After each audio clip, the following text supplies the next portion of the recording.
Rua wha. Tū taua mai I runga, tū taua mai I raro, tū taua mai I roto, tū taua mai I waho, kia tau I mauri tū, te mauri ora ki te katoa, haumi e, hui e, tae ki e. Thank you. Just a reminder that this meeting is being recorded and live streamed. Apologies. Councillor Taylor. No others. Do I have a mover, please? Moved. Deputy Mayor Brosnan and Councillor Mawson. There's no public forum. Any conflicts of interest, please? No. Announcements by the Mayor.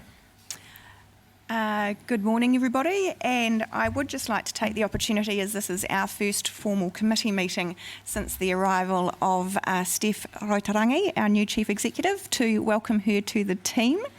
And we've been thrilled to be working with her this week. She has been sitting in with us on our revenue and finance policy hearings, so it's been a busy week for all, and I know she's very much looking forward to getting out and about with the community and engaging with everybody. So welcome, Steph. Thank you. I have no announcements other than welcome also. Is there any matters of minor matters for the agenda, please? No.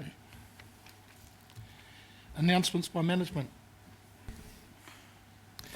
Yes, thank you. Through you, Mr. Chair, this is probably a good time to mention the acid spill that was experienced in the Pandora region on Friday night last week.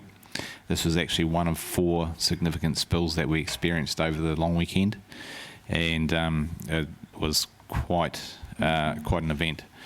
Our environmental solutions team mobilised in response to that event in collaboration with HBRC and working with Fire and Emergency New Zealand on scene command.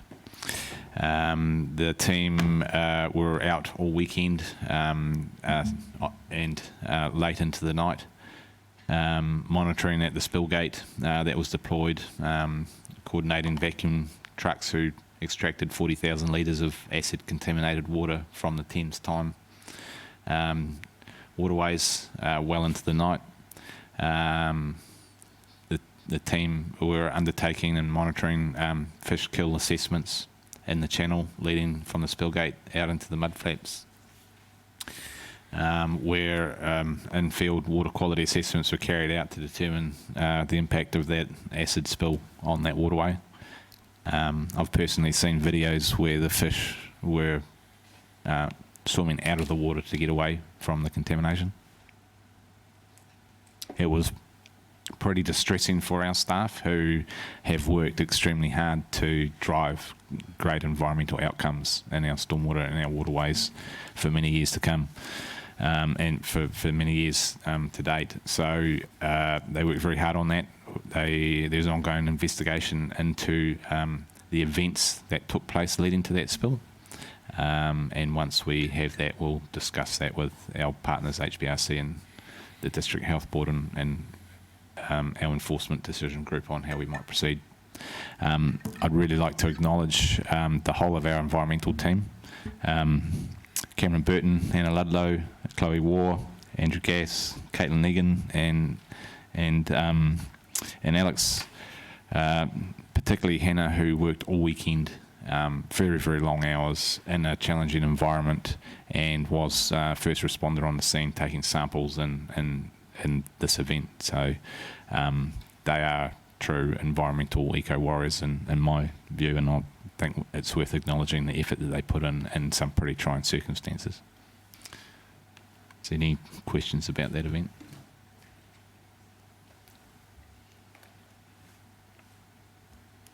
Councillor Tapani. Thank you, through you, Mr. Chair. Were these 4 incidences from 4 separate, as far as we know, from 4 separate events from separate organisations, or were some of those shared by an organisation? My understanding, they are 4 separate events.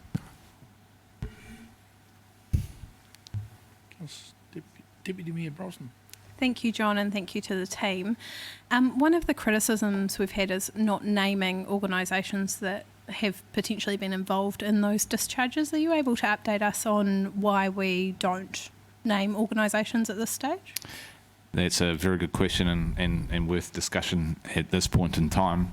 Given that we have a stormwater bylaw which enables us to prosecute discharges that breach conditions of consent, naming any organisations involved in such events would potentially prejudice any investigation and following proceedings. So I think if we really want to reinforce the message and the approach of our stormwater bylaw with regard to contamination of stormwater, then we should keep that information public excluded until such a time as we've completed the investigation and any ensuing process, so as not to compromise that process. Thank you. And through you, Mr. Chair, supplementary to that, one of the other, commonly asked questions is around punitive damages potentially and the cost of cleaning up these. I think you've answered that in the same question, that there is potentially financial repercussions for discharging events and that's part of any investigation. Difficult question to answer. Our ability to recoup cost is limited by the legislation under which we may prosecute. However, that it may be a wee bit different for HBRC, so we're hoping to partner with them all the way through the process. Thank you. Yeah. Councillor Bogue.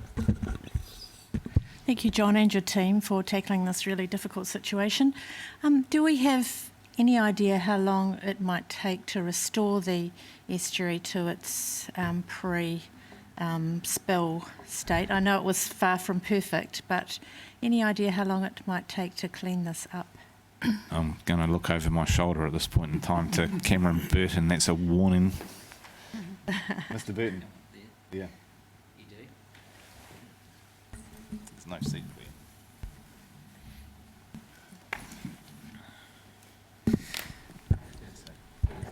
Right. Through you, Mr. Chair. It's a great question, Councillor Bogue. It's really unknown at this stage as to the long-term effects of that.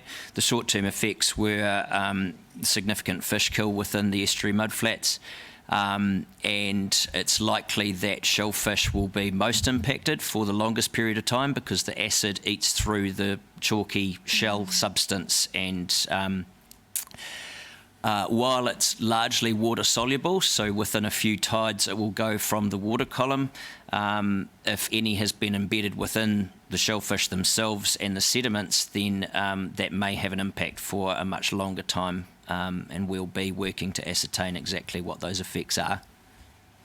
Thank you. Councillor Crystal, did you have a Mine was the same question. same question? Might have been. Through you, Mr. Chair, supplementary. So, fantastic work. Absolutely agree with the Deputy Mayor's comments and the commitment of our staff over that period. Also, congratulations to Hannah and her recent PhD award.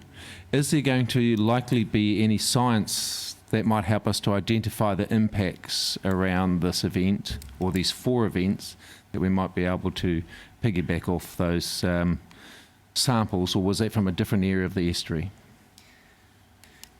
Through you, Mr. Chair, she hasn't quite got her PhD yet, but she's working on it. She has now. We could, from this day forward, we'll call her Dr. Ludlow. The science, we're dealing with different contaminants for each of these events. So the science is different for each of those contaminants, and it's different for the receiving environment at those particular sites. So they won't link together in one package, but each of those events and the science behind each of those events does inform what we can do in the future. Final question, if I may, through you, Mr. Chair. And have we had any indications from the 4 instigators around their willingness to participate with Council to restore the environment and mitigate those impacts? Can I just jump in here? But Yeah. it's probably need to keep limited to what we talk about this, because Okay. it is an inquiry, Ka point. and we don't want to Risk that interfere with process. the results or have any input into it. Ka point. Thank you, Mr. Chair. I'll retract that. Thank you. Is there any other questions? Okay, thank you. You've got no more? Confirmation of minutes for 3rd of December 2020. Could I have a mover, please? Councillor Simpson, seconded Councillor Crystal. All those in favour, please say aye. Aye. Against, carried. Right, we move on to the agenda items. Item 1, Rodney Green Centennial Event Centre flood damage. And we've got Andrew and his boss.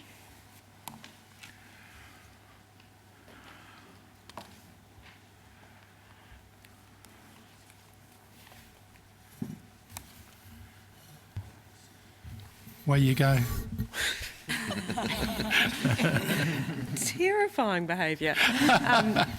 Good morning, everyone. Thank you. Mr Chair, just a little update on this project. As you will all be aware, we had black water through Centennial Event Centre in the November floods, caused significant damage, mould showing up on the floor.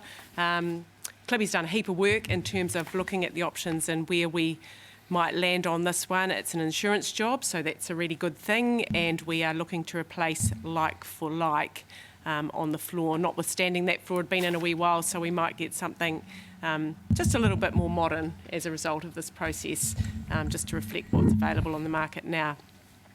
We do have events and sports events in the hall, so we're looking to a floor that will cater for both those events, as has previously been the case.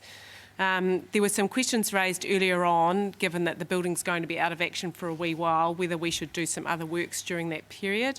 We've also had a look at that, and our thoughts are that to replace those lights, which make this crazy buzzing noise, which would probably irritate most people and certainly the users of that hall. And we think it's a really good idea, while the facility's closed, to upgrade the lights at the same time.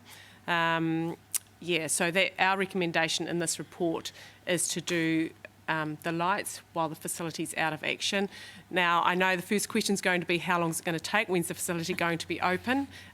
We'll work really hard, and whilst we have to go through an appropriate procurement process in conjunction with the insurers, we are very optimistic that we can have this facility up and running again by the close of play this year, which would be great. Now, I'm hoping that's an over-promise or an under-promise, and we can over-deliver on that, and we will do the lights at the same time.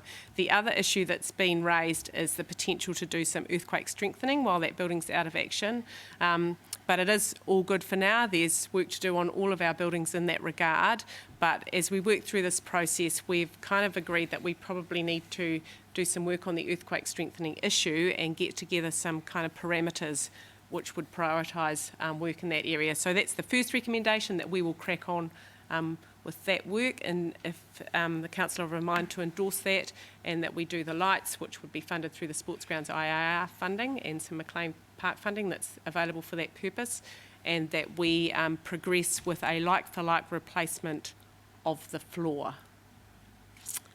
Happy to take any questions, and Clibby will be a good technical advisor in that regard if you've got anything specific. Just a point, there's actually 2 phases to this, isn't it? It's to get a policy.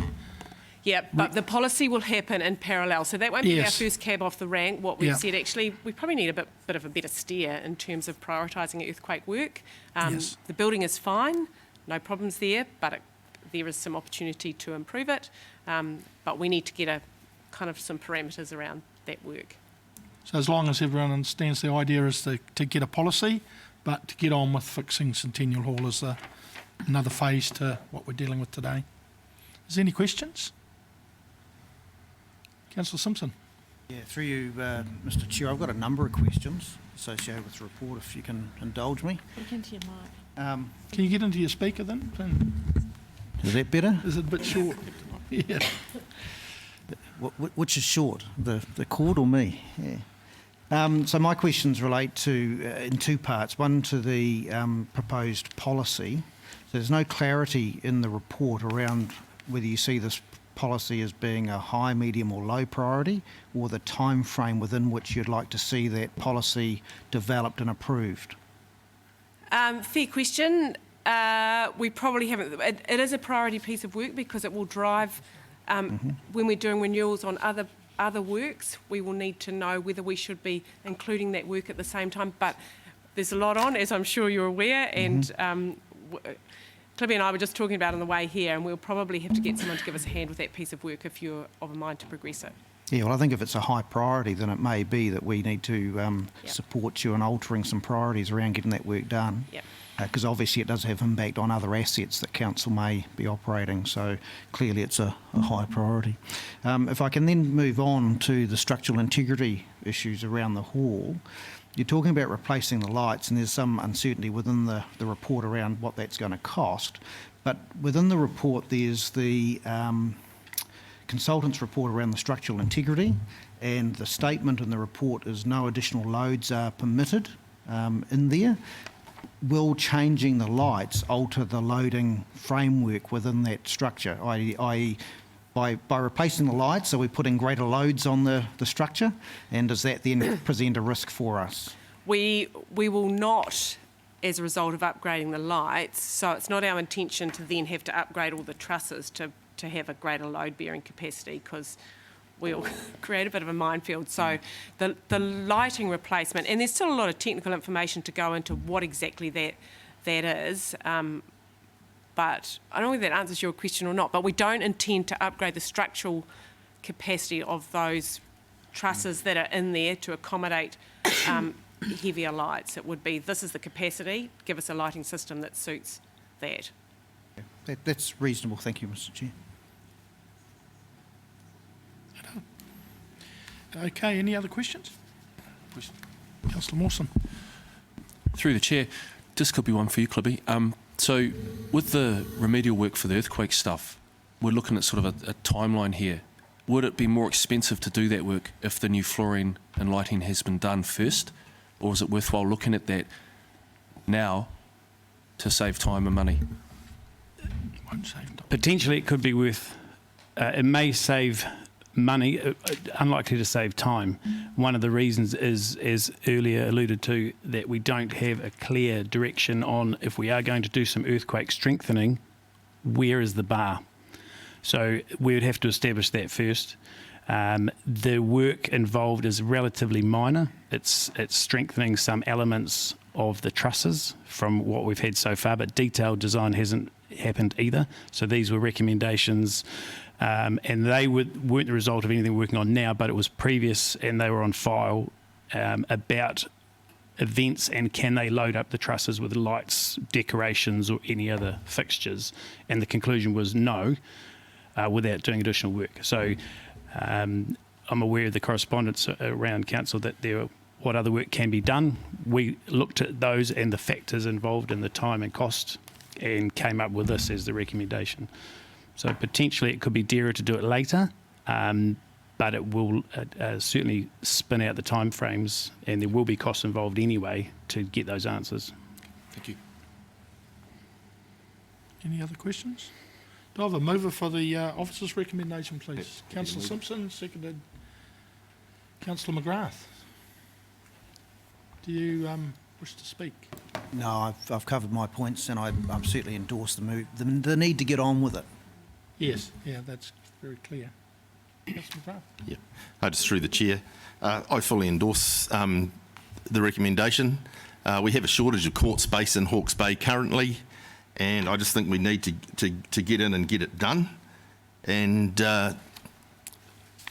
when the PGA is completed, I think we'll have an opportunity to come back to Centennial Hall, and that may change our thinking on how we do strengthen it and how we'll use it differently, perhaps, once the other courts from PGA kick in. Thank you. Councillor Deputy Mayor Brosnan. Thank you. Through you, Mr. Chair, I'd just like to speak, I suppose, in support of the resolution, and in particular Part A, the proposal to develop a policy for our earthquake-prone buildings and what level of risk we find acceptable. I think that policy is probably overdue, and this has been a great opportunity to bring that to our attention and to start work on that, because that obviously applies to all of our council facilities. So well done for including that in this resolution. I think it was the right timing. Thank you. If I may, The term earthquake-prone building is a term under the Building Act, and this isn't a building which is earthquake-prone, but that's just the general premise that what is our tolerance for our buildings in terms of their earthquake resistance. Perfect. Thank you. Spot on. Any other questions? Do you want to write a reply, Councillor? No, it's fine.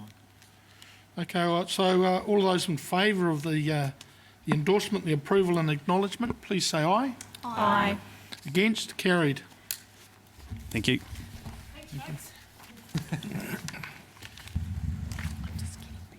Item 2, Awatoto Waste Futures Hub Proposal. Cameron and Michael. Cameron's got an ace up his sleeve here.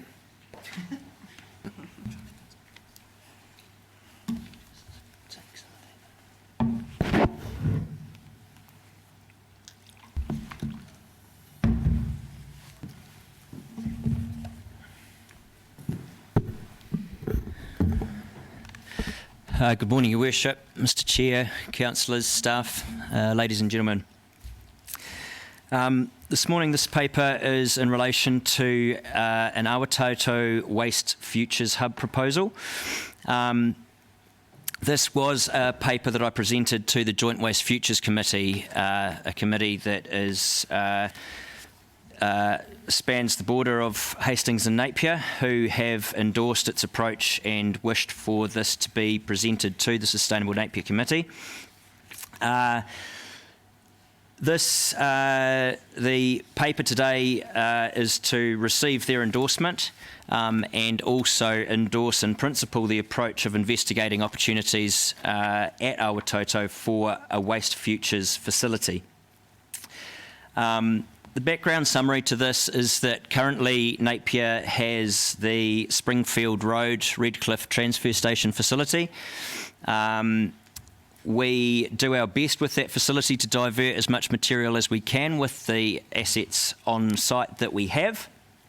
And the potential to create better diversion from landfill by having a custom-built facility somewhere within the city or nearby to the city will have very good benefits for the future.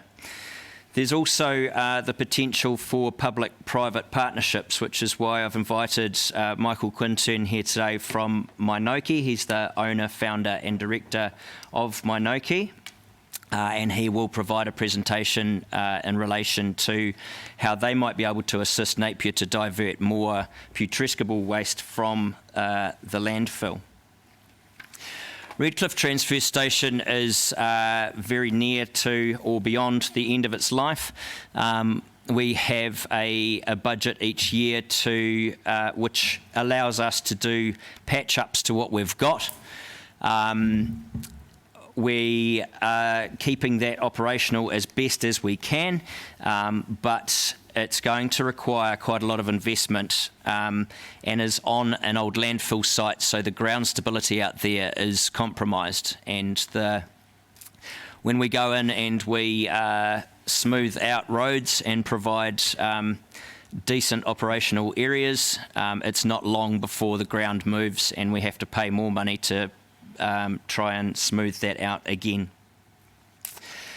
The opportunities that exist, we've had a quick desktop analysis of some of the sites around the city that Napier City Council owns. So we've had a look at reworking the current site at Springfield Road. There's a former dump site also on Springfield Road but closer to Taradale. We've looked at part of Lagoon Farm and at Awatoto on Waitangi Road, adjacent to the wastewater treatment plant. There is a 50-hectare land parcel down there which has the potential for a use such as this. One of the benefits for that site is that we've got a composting operation right next door, we've got a tyre recycler right next door, we've got a cardboard recycler right next door, we've got the wastewater treatment plant there so that if any waste coming in needs dewatering, it can be treated through the wastewater treatment plant. It's also very close to our neighbours at Hastings. So there's the potential that there will be a lot of cross-border interaction, and that might assist their future proposals in relation to what they want to do with waste in their neck of the woods. But it would potentially be a site which could be utilised by people from Clive, Whakatu and the Cape Coast. The idea would be that the incentivisation for the community would be a cheaper cost for pre-loaded divertible waste.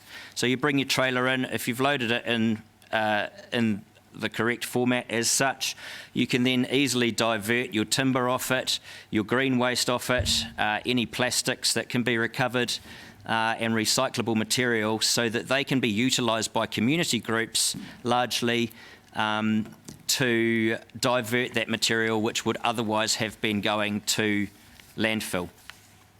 The other side of the operation would be the convenience dumper who wants to come pay more for their load by the tonnage, and then we have staff involved that divert it to those separate waste streams.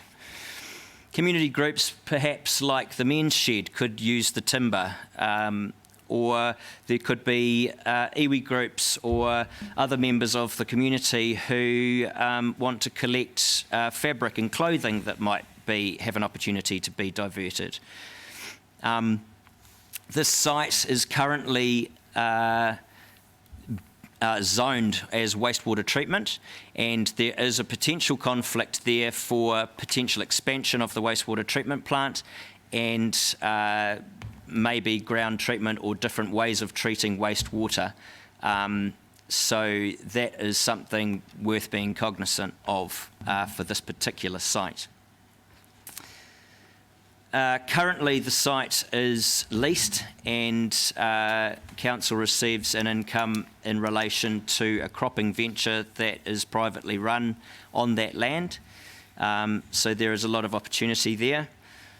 Financially, we are seeking your endorsement today to go down the path of a business case to assess whether this can be funded from a cross-boundary type perspective, whether there's funding from the Ministry for the Environment, for instance, for this, and what the impact on Napier's financial status might be in relation to creating this sort of a facility within, say, the next 5 years or so. From a social perspective, and Michael will talk slightly more about this, there's great positive outcomes available here for council to achieve.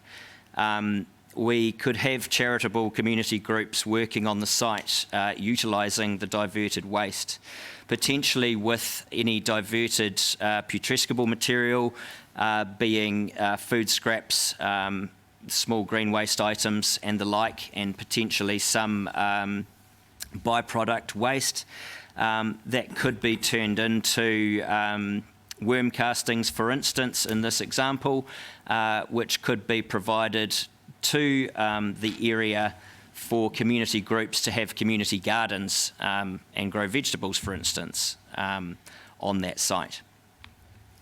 There are some risks around funding, cross-boundary support, and the other utilisation of, or potential utilisation of this particular site. But also of note is our lack of resilience in the waste front. And when we get flood events like we have had recently, or adverse events which result in an awful lot of waste, we have a one-stop shop at Redcliffe. That's all we have, and when something goes wrong there, we have to close that site, and there's really no other option for people to go to in Napier, so it would also add resilience to the city. So if it's all right, Mr. Chair, I'll get Michael to commence his presentation. So Michael's got a presentation on how his organisation might be able to form a private partnership with us, potentially, what benefits that would have to this city, and how that could increase our level of diversion of effectively compostable waste going to landfill at this site or another. So I'll hand over to Michael. Yeah.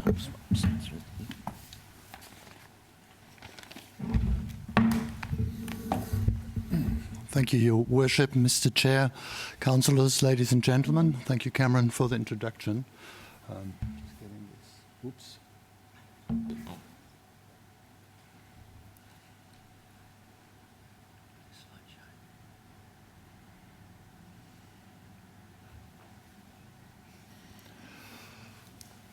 My Noke is terreo and means earthworm. So what we're talking about is my and potentially your earthworm. My Noke has been founded back in 2007, and we are committed to vermicomposting. Vermicomposting is a technical term taking organic resources, I don't like the terminology waste, and feeding it to earthworms and producing a worm casting. And I would like to present to you today, what is this all about? What does it mean? What capability do we have and opportunity is here? Wainuku is operating in Central North Island. We have capacity of 250,000 tonnes per year of organic waste, of which 80% is currently vermicomposted, close to 200,000 tonnes per year.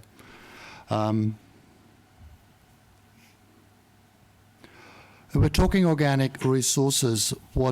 Usually what you find in households and small, medium enterprises is a mix of food waste, paper, cardboard, paper towels, cutleries from wood and timber. And those ones are partly compostable.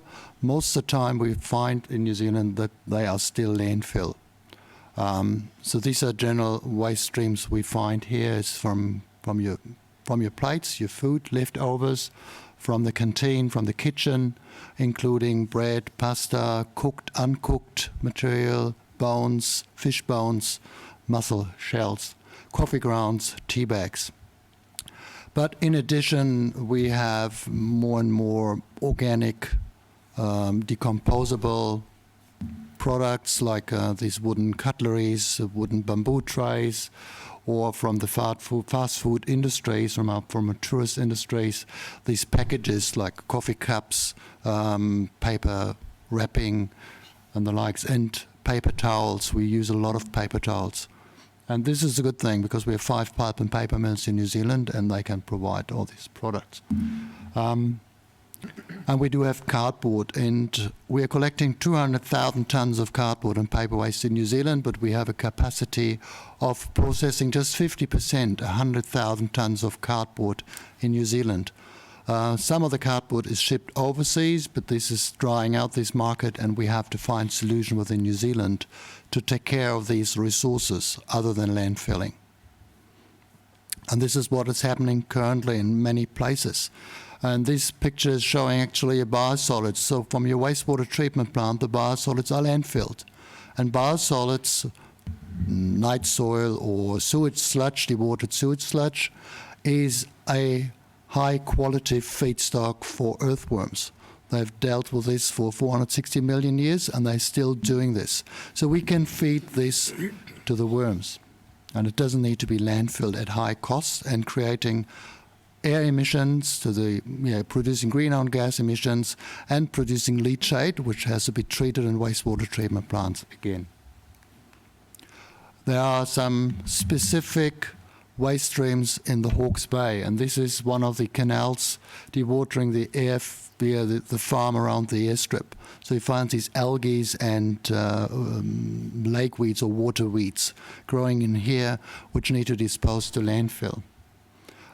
We have a pulp and paper mill, Penpack, and they're producing thousands of tons of so-called pulp mill solids, which is a lost fiber from making pulp, which we're sending overseas. It's currently burned burning a lot of energy, producing ash, and these pulp mill solids is a good source of carbon for the earthworms, and we don't need to burn it. We can put it back into soil. How are we doing this? We are mixing those waste streams. You have high nutritious ones like the food waste, and you have carbon-rich fibers. And if we mix them in the right ratio, we get a nice diet for the worms, as you do mixing feedstock for cows and sheep. And even if you do a sandwich, you have your fiber, which is your bread, and you have your lettuce, your cheese, maybe some ham, and you have a nice diet, a sandwich. And we do the same for the worms. So we are mixing those, and we use ordinary, just normal machineries from agriculture, because it's another livestock in farming, the earthworms. So we have a feedstock mixer, which is just a mixer like in the kitchen, a food processor, and we're mixing those waste, and then we are adding worms to it, earthworms. And when we get it right, it looks like this. So we have a mix of fiber and food waste, in this case here from a pulp mill and from a milk plant. But it could be also the marc from the winemaking industries. It could be paunch from the abattoir industry in Hastings. It could be yeast from the breweries. And if we get it right, we get these worms, which are these striped tubes, so 5 centimeter long tubes doing all the job. And the round capsules you can find, these little balls in there, these are capsules, and each capsule contains eggs, and after 3 weeks you have new earthworms hatching out. And it's an exponential growth. We all understand exponential growth in those days from COVID, and the same happens in the worm farm, but in a much sustainable and healthier way. And if we get it right, after 7 months, the worm's digesting, eating all the organic waste and reducing the volume by 80%. Compared to thermal composting, which reduces the volume by 30%, we have a much larger volume reduction. And the earthworms can actually eat moist fiber. So thermal composting, you need dry products, you have to add wood chips, and you have to aerate it, and it's getting hot, and you can smell this. Worm farming, worms like it moist, so we don't have to dewater or dry products. We can blend it. It's not getting hot, doesn't create any odor, and we maintain any leachate. We are operating on farmland. And this is how the worm farm in Taupo looks like. It's got a capacity of 20,000 tons per year. Last year we managed 10,000 tons, so we had to increase our capacity or double it. And what you can see in the far back, I just wonder, around here, this is the reception area where we receive our organic waste, and we do the mixing as you've seen in the picture before. And then we are laying it out in windrows on the farmland. There's no concrete underneath, and we are not covering it. It's not required. So we have resource concerns. We're doing this for 12 years. We've done 3 million tons so far, so we know what we're doing. And this is a new technology. This is a 50-hectare land block, and we started here a couple of years ago. This was last year operation. This year we are operating in this area. Next year we will operate here, and then we come back to the beginning. So we are rotating on the farmland. We just stay for a year or two, and then we go to the next paddock, which means we become part of a crop rotation, so to speak. So we will have a higher valuable soil when we move on. This gives the opportunity to grow high valuable crops afterwards, and for example, vegetable community gardens at a larger scale, as done in many cities in Europe, where communities are actually lease a few square meter and growing their own vegetables. Most of the vermicast is taken away, it's screened and applied to farmland or horticulture. And this is a potential land we are discussing or reviewing at the moment. It's just behind the wastewater treatment plant. It's 45 hectares. And if you would imagine, a third of this area would be covered in those windrows or worm beds. And every year we're moving on and coming back after 3-4 years to the original spot. So we can combine food waste from the region, curbside, organic curbside collection from event centres like these, from hotels. Some of the biosolids can be included, or industrial waste. just a short impression how it's going to be applied in the orchards around here. We're already delivering vermicast from Taupo into the Hawke's Bay, and it's well thought after. So this is vermicast, easy spread onto the orchard. Value of vermicast is twice as good as compost, and as you imagine, you have less transportation costs because you have this larger volume reduction and no machines that need to turn the compost. It's much more economic. And this is when planting new orchards here, new kiwi orchards in the Te Puke region. We use vermicast to speed up root development, which is a good carbon sequestration effect as well. And we're giving a lot of vermicast away to the community. You can buy it in your garden centres in the Hawke's Bay already, and we will show you some samples later if you want to have a look at. It's used in Taupo for planting native trees and scrubs, so greening Taupo. They use a lot of vermicast here, and we are donating vermicast to schools for fundraising, and our bags are refillable. So we take them back and we put new wormcast in, sewing it up again, so there is a long time no waste from these bags. And if you want to find out more, you can go to our website or you can follow us on Instagram, and there are a few nice stories and to follow up. Yeah. Thank you, Your Worship, Mr. Chair. Thank you. Any questions of Campbell Michael? Yes, Councillor Wright. So I'm just going to question your report, Cameron, is that all right? So I just want to go to the financial part of your report. There's a paragraph there, and you did allude to it when you were talking to us about the implications of not retreating from Redcliffe and the costs, the continuing costs of staying there.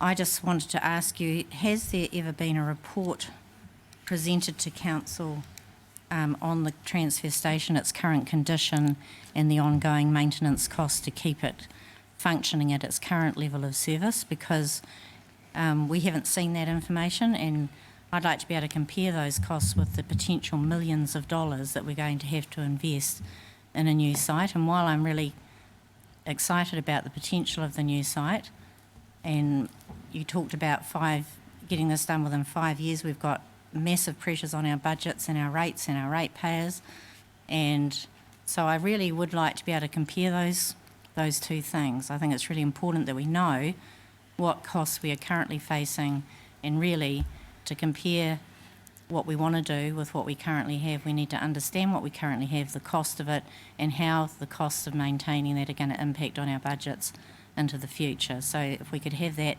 information, I assume that it may form part of the review of the business case, but if not, I'd like to see a separate report around the transfer station come to us so we absolutely understand what we're dealing with on that site, if possible. Thank you. Awesome. Do you have an answer for that, please? There was a question there, I suppose. So through you, Mr. Chair, there has been an asset assessment done on that site. That was before my time, so whether that was brought to council, I'm not sure. But basically the budget as it stands at the moment is $93,000 a year for capital renewals, which is literally just plasters to try and fix things up to make them to a safe enough level so that we can keep that facility opening to the public. So while the budget is quite small, what's actually needed to repair that to a state that is more than functional would be well in excess of that. Yeah. And we're hamstrung by the land stability issue there. But I understand your question. Thank you. If I could just add to that, Mr. Chair, absolutely. In terms of developing up a business case, you need to compare to status quo. And in this regard, as Cameron's indicated, status quo is not sustainable. So we'd have to look at, well, what would sustainable be at Redcliffe in terms of cost and ongoing obligations. I'd also add there that a new facility such as what's been alluded to here would likely attract significant funding from the waste minimisation levy fund, whereas renewing what we currently have will not. But the business case would tease that out. So all we're asking for is commitment to develop up a business case to explore both of those opportunities. Councillor Simpson. Yeah, through you, Mr. Chair. My question is probably related to, or somewhat similar, but it's a case of there are a number of these types of operations around the country. I've had the pleasure of witnessing a few of them, and I wonder whether the concept actually understates the opportunities. But my question is, if we're looking at a timeline before such a concept could be established, is there opportunity to use the current apron area to initiate on a smaller scale some of these activities at the current Redcliffe site? Through Mr. Chair, there are some great examples around the country of what has worked well, and there's also some great examples of what hasn't.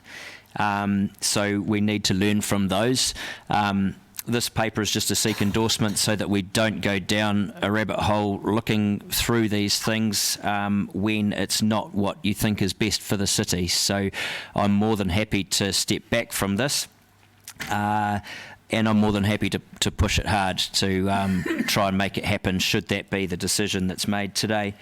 In relation to the current site, there is the potential to do some reformatting to try and enable that. We are very restricted on footprint there. The size that we have is quite limiting, particularly for the small diversion opportunity that we have at the moment prior to the weighbridges. Really restricts our ability to provide too much of a service to the community, other than your normal recyclable stuff you can do on the curbside. There are opportunities up at the top of the site, but we very quickly end up with the land stability issues that we're seeing elsewhere. Councillor Brown. Kia ora, Cameron. I love the concept. I noticed in the report it said one of the foreseeable issues with this potential site is additional distance to landfill. So I'm just trying to get my head around, would the landfill move to this site, or would the landfill stay where it is and this is purely a waste diversion centre? Thank you. Good question through Mr. Chair. The landfill, everything that goes through Redcliffe that is not diverted or recycled currently goes to Omoranui landfill. It's literally a transfer station where any waste gets dumped into a truck and it's trucked around to the Omoranui landfill. So what that is alluding to in there is that instead of just coming down Springfield Road, going through Waiahiki and up Omoranui Road to the landfill site, if this was the proposed site in the end, then the transportation costs would be slightly higher because it would have to travel out Awatoto Road through Miani and out to the landfill from there. So there'd have to be some traffic impact assessments done on that, of course, but that's a wee way down the track from here. A good question. Thank you. Deputy Mayor Brosnan. Thank you, Cameron. Just a couple of questions around the business case funding. Have you costed what the business case will cost? You note in your report it's coming from existing operational budgets, and I'm just interested to I suppose, understand if there's any opportunity cost in funding that from your existing budgets and whether we're losing any other stream of work in pursuing this. Thank you. Through Mr. Chair, the operational budgets this year I have, well, with waste it's a big unknown as to what the tonnage is going to be for the remainder of the year. But I believe that there is sufficient funding there at the moment to commence a business case, and if that's straddled over 2 financial years, the impact per year will obviously be halved.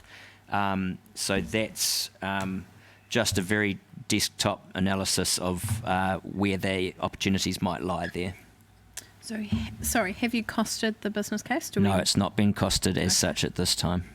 And in your view, no opportunity cost in pursuing this? No other work streams would drop off? Correct. Thank you. Councillor Bogue. You're right. Councillor Crystal. Through you, Mr. Chair, I've got a couple of questions. So I really like the idea because anything that can produce less waste is really important moving forward for our next generations. I know there's two things, and you've alluded to it in the paper, just how with our wastewater master plan and the storage of waste on that site, can the two fit into the space? Through Mr. Chair, that's something to be developed, and there is potential conflict there between those two opportunities. So that is something that we will definitely be considering. And if we get endorsement and carry out this business case, it might find that there's another piece of land in Whakatū or somewhere else within Napier that's actually better than this potentially chosen site at this time. So the conflict between those two opportunities for the city will be addressed once things are firmer, if we go down that path. Mm-hmm. And just another question.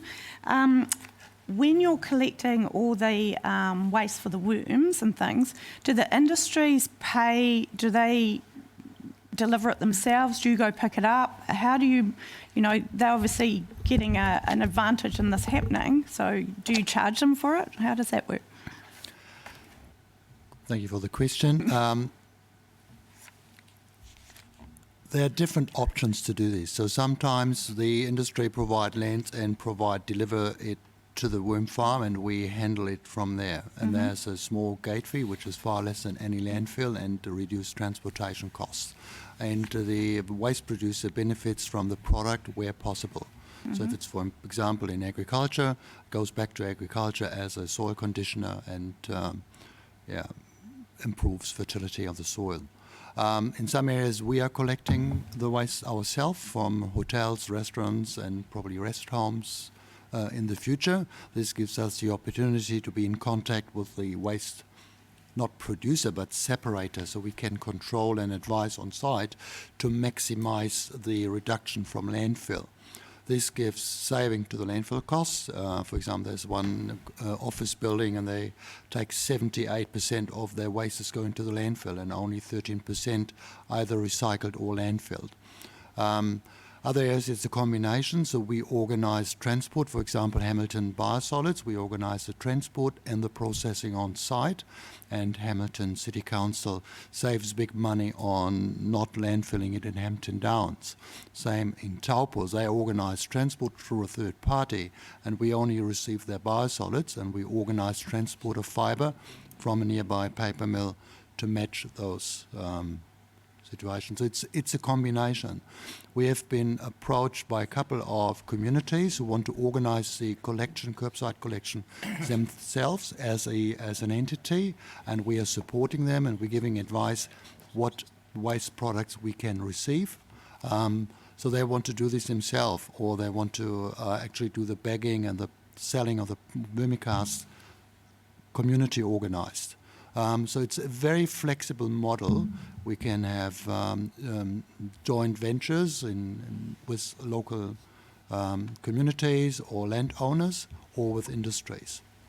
It's very flexible, but usually we have a win-win situation here for the industry, reducing landfill costs, usually transportation because the worm farms are regional. If the landfill is in a much further away distance, we can utilize a vermicast on site in the region and offset greenhouse gas emissions, so improving the footprint and the water footprint as well. So because we save a lot of water in the soil, because this product keeps the moisture level high, so the soils can hold more moisture and nutrients. It's a combination, so it's a good opportunity here. Where we lease the land from the farmer, we offset those losses in a yield, so we pay them a lease according to the productivity of the land, which will then be built into the business model. Thank you. Okay, Councillor Crown, then Mayor Wise. Thank you, through the chair. Just wondering, in regards to the risk of, sorry, I'm just looking at it here. around the not getting cross-boundary support for the facility, Cameron. Wondering if Hastings District Council are receiving a similar workshop or presentation as we are on this. Thank you, through you, Mr. Chair. I have presented this in principle to the Joint Waste Futures Committee. So Hastings councillors on that committee were very excited by the opportunity. They operate the Black Bridge transfer station between Clive and Homoana, so there's potential savings for them in investing in this. They could shut down that operation if that was a choice of theirs and what the community wanted. If there was another facility made nearby, such as this, the cross-boundary support in the initial phases through that report were high. So I have confidence that that's... I really like the concept, and I think, agreeing with Councillor Crystal, it's something that we do need to be really focused on in the future. My concern with business cases is what we set out to find out first and foremost. So just to get a sense of understanding as to the process, and are we trying to identify whether the site is right for this type of facility first, or whether regionally we want a facility like this? Through you, Mr. Chair. I would hope that it would cover at least those two as core parts of that business case to seek the information that we need and to cost that. We have to assess whatever site is chosen, first we have to assess whether there is a better site, particularly in relation to the wastewater treatment side of that. And that could come cross-boundary, but once we have established that site, it needs to be acceptable to and accessible to the biggest number of people to create the biggest amount of diversion. Great, and I guess just from a financially prudent perspective, if we were to go to a business case, is there the option to stop the process at a certain point if we didn't discover or find what we needed to find? There would have to be. Yeah, great. Thank you. Yeah. Thank you. Through the chair, and my question flows on quite nicely from Councillor Crowns. Bearing in mind that this is a cross-boundary proposition and the site could end up potentially in Whakatu, for example, will the cost of the business case be jointly funded by Hastings District Council? Through you, Mr. Chair, that is to be discussed between the two parties at this stage. If this is endorsed today, then we can commence those discussions, whereas to date this is very high level. It's just a crystal ball gaze with some information around it in the hope that I'm going down the right path. And if I'm not, then please divert me. Thanks, Cam. Big financial guns come out at the end. Councillor Mawson. Just alluding to the fact that you did say it's relatively high level, and obviously what we're approving here is getting into that business case, but it would be bad of me not to sort of mention that one of the other risks would obviously be the smell and so forth. I appreciate the district plan, it's an area for smell, but in the real world scenario, we get some pretty bad smells come through Onikawa when the breeze blows a certain way. So obviously you'll cover all that, but just I thought it needed to be mentioned. Thank you. No, I appreciate that. Just a comment to that, Mr. Chair. The Redcliffe transfer station, as far as I'm aware, definitely within the last 3 years, has never had an odour complaint, so it would be a tidier facility than that. And I would foresee that some of the other industries around there would compete quite nicely on the odour front compared to what we would be producing. I hear that. Thank you. It's good to know about the odour thing. For sure. Thank you. Councillor Bogue. Yes, thank you, through you, Mr. Chair.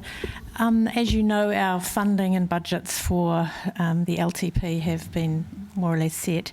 So, Cameron, you're looking at if the business case proposes that this is viable, it wouldn't be funded until the 2024 long-term plan. Can we wait that long?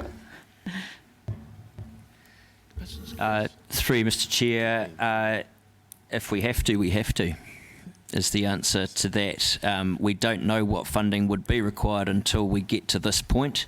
So this is starting that ball rolling, and if funding becomes available, particularly from central government that we can utilise, then I would like to see a large percentage of that taken up if it creates an opportunity like this. However, you're right that it may take that long to get this ball rolling in its entirety, but there are parts of the philosophy that I'm trying to create here, and Mainoki might be part of that they could commence now for betterment of the compostable stuff not going to landfill, and the rest could be built around that later on if it got to it. So that's another opportunity to stage the approach. Councillor Wright. I just want some clarification around regarding the Mayor's comments about the funding of the business case, because the officer's recommendation is that we approve the commissioning of a business case investigation, and we haven't discussed how that will be funded in that recommendation. So is there an appetite to say subject to Hastings or, coming on board to help fund that, or are we just going to say, no, we'll just pick it up anyway, and, because this is not giving them any incentive, this recommendation, to pick up some of the tab, so I'm really unhappy with C.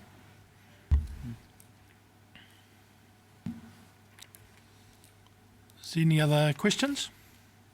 So do I have a move of... One, if I may, please. Are you proposing an amendment to... Well, I don't know. I'm waiting to hear if there is an appetite for an amendment to try and incentivise some funding support from our potential partner in this matter. Yes. Okay, well then I'll propose an amendment that we approve the commissioning of a business case subject to joint funding being received from the Hastings District Council.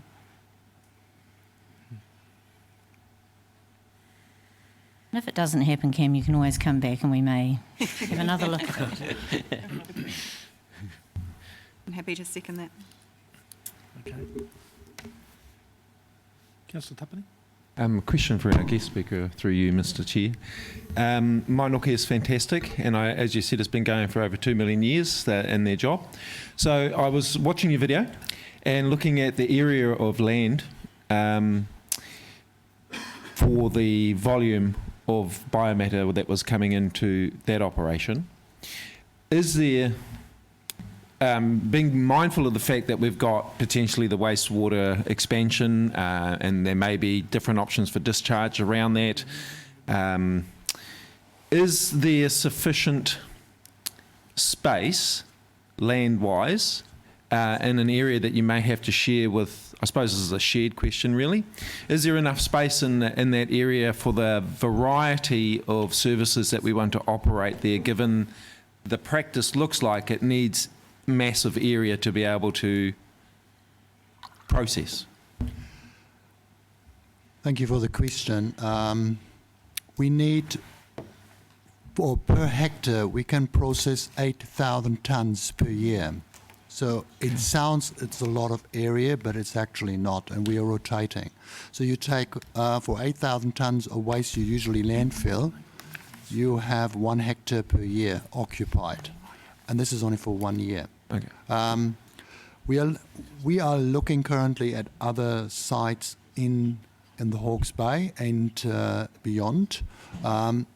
The site, if we would have a joint cooperation with Hastings, as I understand there's a discussion here, it won't be enough, but we are considering some land around the airport and talking to all entities about this. Everyone is, let's say, interested at this stage, considering there's a settlement going on, but that's a preferred site, and we have done our homework here, so there's a potential site to use the more, let's say what you mentioned, the order issues. So if we're looking at abattoir waste, which can be done, so which are, when delivered, create some order, which should be treated there. And near this facility we're discussing here, or Cameron introduced, we would have other waste streams which are less odorous when receiving. So the process itself doesn't smell, because we're not creating any heat like in a compost facility. So there's no steam coming out of it. It's odorless.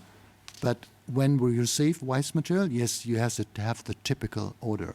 But if we take the biosolids, for example, if it's produced at the wastewater treatment plant, it's not adding any odor because you have it on site anyway, and you need to, instead of loading into the truck, you put it in the mixer. That's all. Thank you very much. Thank you. I'd just like, Cameron, would you like to comment on the amendment? Is that workable? Absolutely. Yep. That's good. No, I think it's great. Thank you. Happy to move. Councillor Simpson. Yeah, through you, Mr. Chair. I just want to bring us back to the business case. And I want to make absolutely sure that the purpose drives the concept around scale and economic viability as opposed to site. Because I think we've got to make sure we've got the chicken before the egg, or the egg before the chicken. And I think if the site is driving the business case, we've got the wrong model. I think we've got to look at what we're trying to achieve, and what that achievement will need is around scale and scope to drive the economic outcomes or economic sustainability, not the site. So I think we have to be really careful that the business case is around concept, around opportunity, or it might then identify sites that are suitable, but I think we have to be really careful that the business case is structured in a way that it'll drive the right outcome for us. For you, Ms. Is that a question? Or No, it was more a statement, but I think it's a case of, are you clear, Cameron, on your purpose in this case? Yes, I believe so. And what you're saying aligns exactly with what we need to achieve. And the goal achievement is to have a facility, wherever it may be, that encourages community involvement, responsibility for waste products, and diverts to the best degree possible. It doesn't really matter where that sits, but this site was a potential site which is currently Napier City Council owned, which is a benefit to start with.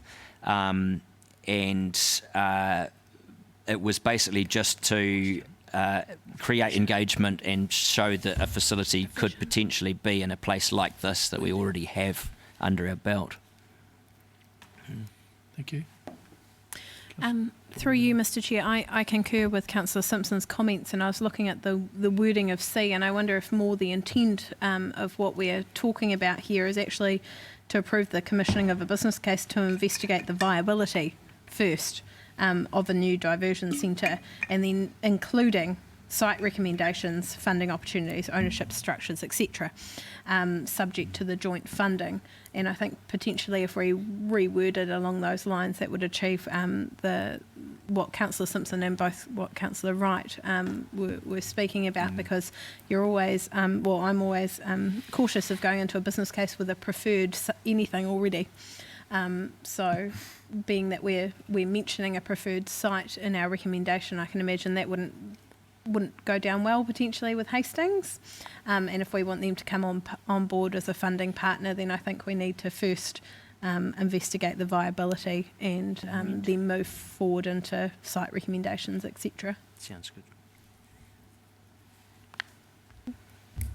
Do you want to amend the... Yeah, I could propose through the mover and seconder that we approve the commissioning of a business case to investigate the viability of a new diversion station.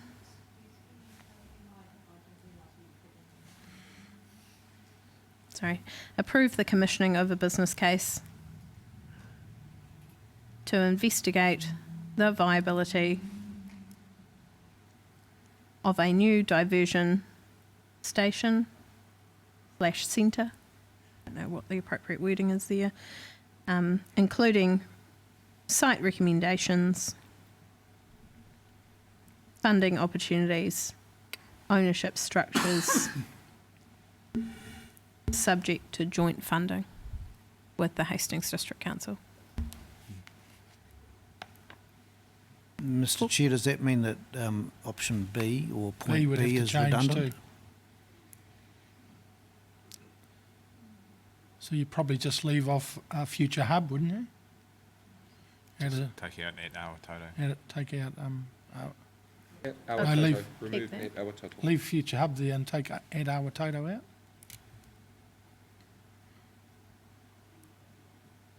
And that next bit, yep. Don't need the next bit either. Is that Just take that out. It's just one little word. C, approve the commissioning of a business case to investigate. let's just get this and we'll bring your Okay. teacher skills in.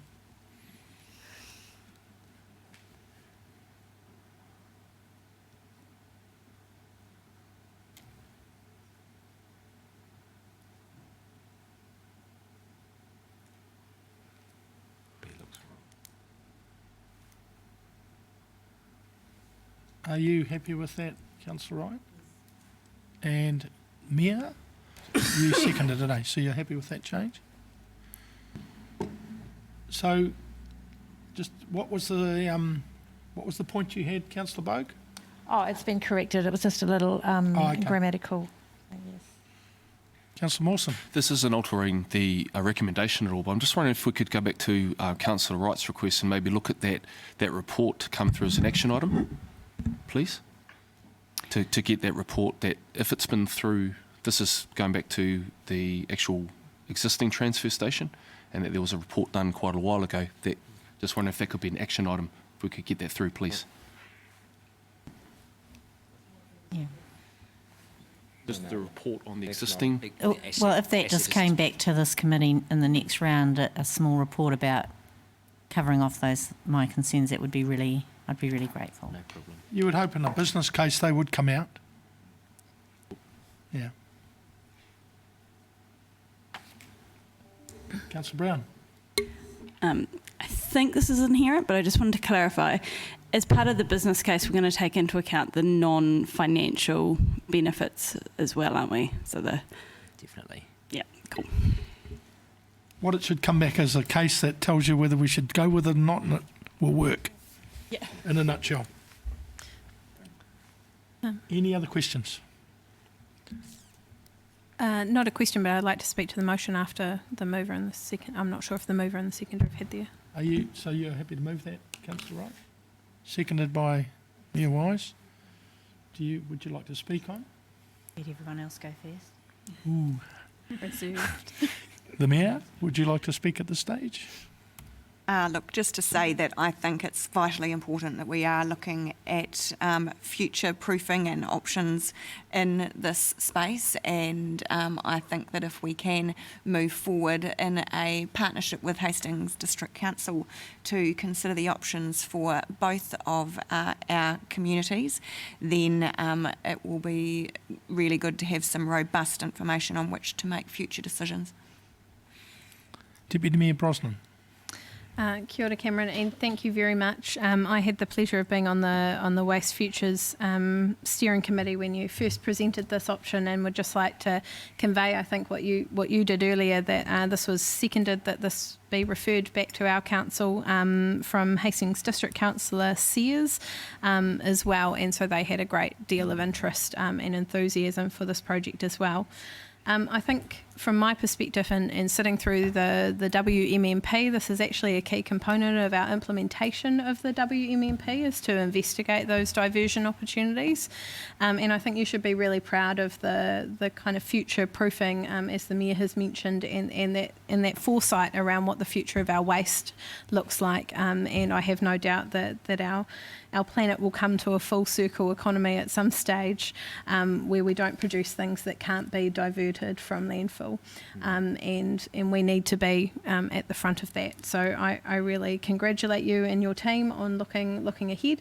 As a side note, I think there's lots of other things in the WMMP that would be good for Council possibly to have an update on implementation. But this is certainly a key component and something that the community is asking us for as well. So kia ora. Any other comments? Could I just ask for a few commas and an and to be put in C, please, just to make it flow? Including site recommendations, comma, funding opportunities, comma, and ownership structures. Thank you. And just for the record, those are including but not limited to. Right. Was there another comment? Councillor Tapani. Thank you, through you, Mr. Chair. So thank you very much, Cam, and to our guests for being here today. It's a fantastic report, and as the Deputy Mayor and the Mayor have already expressed, it's another step along our way to find better solutions for us as a city around how we manage our waste. So I'm incredibly excited by this proposal. It gives us an opportunity to extend the life of our Omaranui refuse centre, where all our waste ends up. So that means that the valleys will fill slower, which means we'll get a better value from our rates on that. It also means that we'll have a, potentially, if it all works out, a great space where we as community members can meet and exchange initiatives, participate in environmental programs, grow educational whakaaro, recirculate various items through our community. So it has a lot of spin-off opportunities to drive some great outcomes in the waste management space. So as a platform, I'm looking forward to that proposal and what it might highlight for us as a city, but more particularly for us as a region, and how it supports us as a community, and particularly our businesses that are struggling to find viable solutions to get rid of some of their waste. I'm thinking of Waterways, Hines and others that have quite a lot of bio-waste and cans, and we have very little option. So looking forward to it. Thank you very much. Councillor Wright. A great project and a great debate. My only caution around all of these things is that they sound necessary, and they are necessary to a degree, but they have to be sustainable and they have to be affordable for our community. We have a lot of expense coming down the line, so I'm looking forward to a business case that's going to partner us with as many organisations as possible to reduce the cost to our ratepayers in this council in this space, because unless we do that, it's going to become an unaffordable option for our community. So I'm looking forward to that information coming to us and how we can partner with as many people as possible to make this affordable and sustainable for our future and for our future families and community members who will have to pay for it down the track. So thank you for all your hard work to date in this space, and I look forward to the next step. Thank you. So I'll put the motion. All those in favour, please say aye. Aye. To the recommendation. Against? Carried. I'd just like to say that was great input, great debate, and a great presentation. 3 greats is pretty good. Great. Thank you very much. I think you're still up there, aren't you, Cameron? Making waste great again. So that's great. We'll go on to item 3, project update, Napier Urban Waterways investigations. Thank you.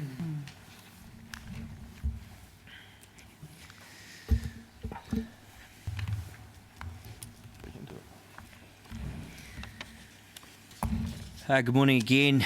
Just following Hannah Ludlow, Dr. Hannah Ludlow, our Environmental Management Officer, to the front as well. So this paper and the purpose of it is just to give councillors and the community an update on the Napier Urban Waterways project, which is now in its 12th month, I think. So this is a 3-year project to carry out an investigation of the urban waterways, looking at what sorts of contaminants are coming down those waterways, trying to get a handle on what is naturally occurring versus what is created by humans. And the purpose largely of this is to inform capital projects to enable us to install the correct water quality treatment devices in the correct places. So we get a lot of queries about why aren't the diggers turning up, why aren't you putting this in here, and that sort of query. This is the information that is forming the answers to that. There's no point putting in a treatment device which treats phosphorus where we don't know that there is phosphorus in existence, for instance, or where the major pollutant in that particular area is something else that has a different type of treatment requirement. All of these urban waterways flow to Te Whanganui a Urutu, our Ahuriri estuary. The funding in relation to this and the core project demand is formed by the Ahuriri Estuary and Coastal Edge Master Plan. We started this work a year ago now, and the initial suite of sampling was very, very vast to get an idea of what sorts of contaminants were happening in several parts of the urban waterways network. Once we established what the big ticket items of contaminants were, we could narrow down whether we assessed more information around nutrients or heavy metals or other contaminants that exist within those waterways. This work, of course, is done concurrently with a whole lot of other projects around town currently. We have, or by the end of this week, we will have got a GPS point on every pipe that discharges from anything towards all of our urban waterways in the city. So that enables us, when we're doing other sampling, to get an idea on where inputs, pollutants are coming from within particular stretches of the waterway. This was provided $100,000 per annum under the Ahuriri Estuary and Coastal Edge Master Plan funding. Once we commenced this work, Hawke's Bay Regional Council wanted to be part of it as well, and they have now co-funded that. So we've also got $100,000 a year for 3 years from HBRC funding, which is a great financial partnership. The Environmental Solutions team are the ones out there collecting all of this information, wading about in the filth and the clean bits.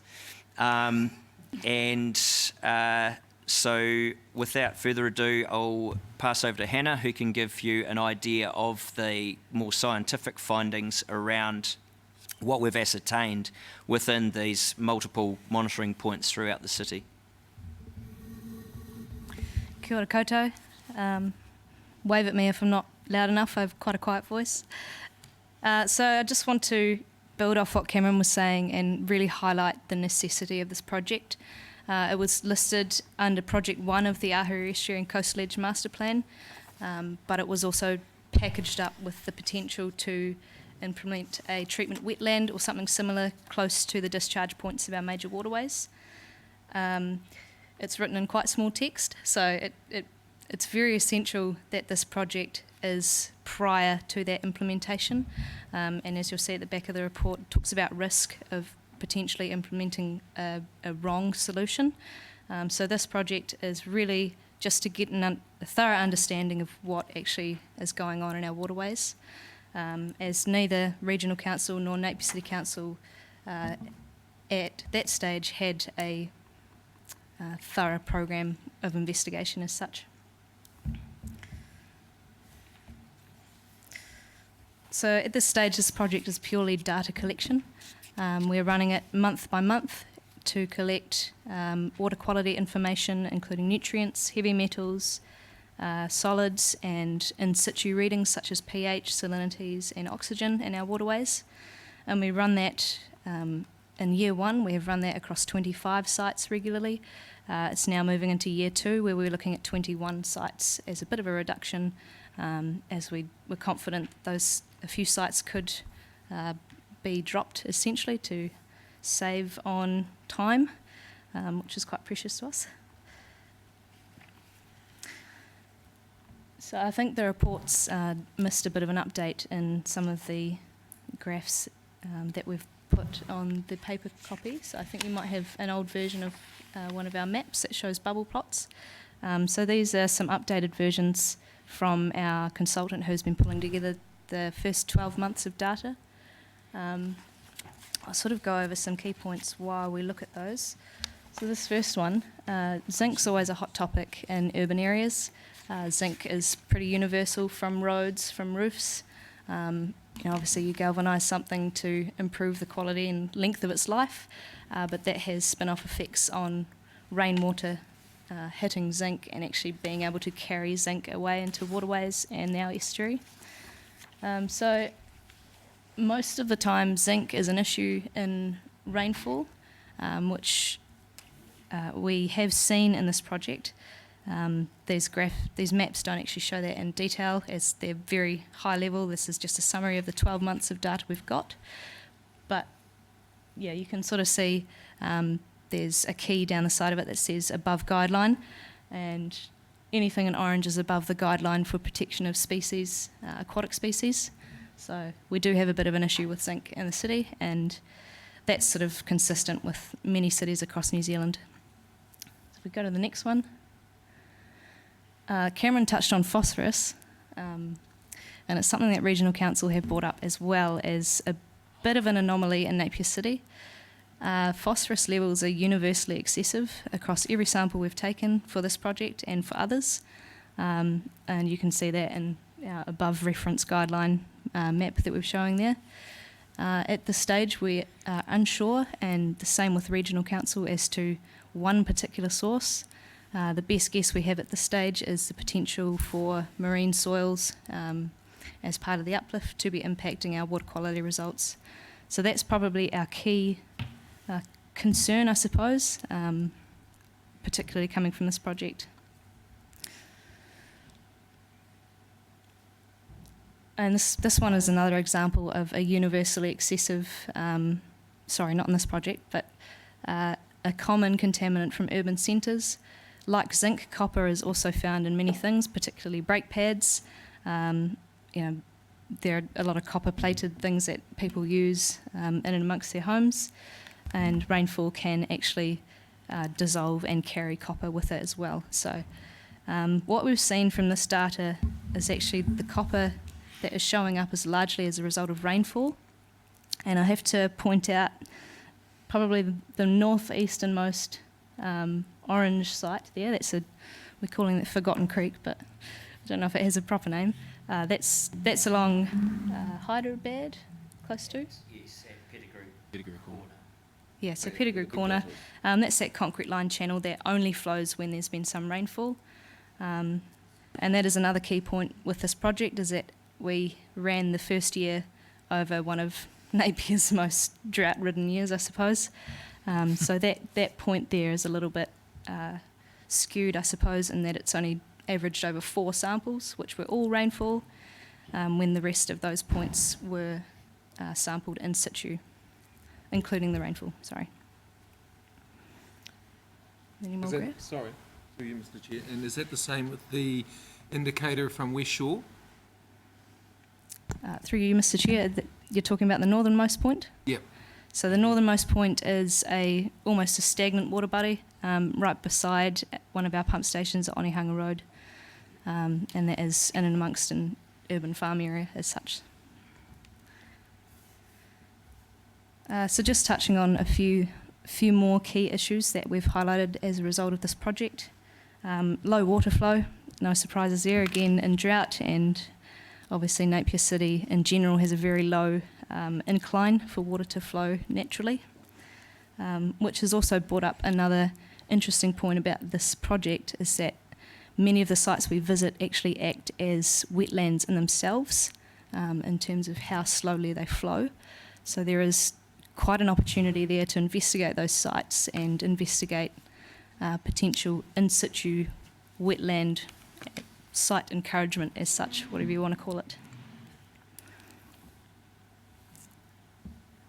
Cool, so just move on. So this is quite a foundational project. Not only is it really important for Project 1 as listed in the Coastal Edge Master Plan, as I've just said, it can provide plenty of opportunities for investigating other projects that may come as a spin-off. And Regional Council are also very interested in this data, obviously being joint funding partners. But yeah, it has provided some really sound data that we can move forward with in a number of different ways.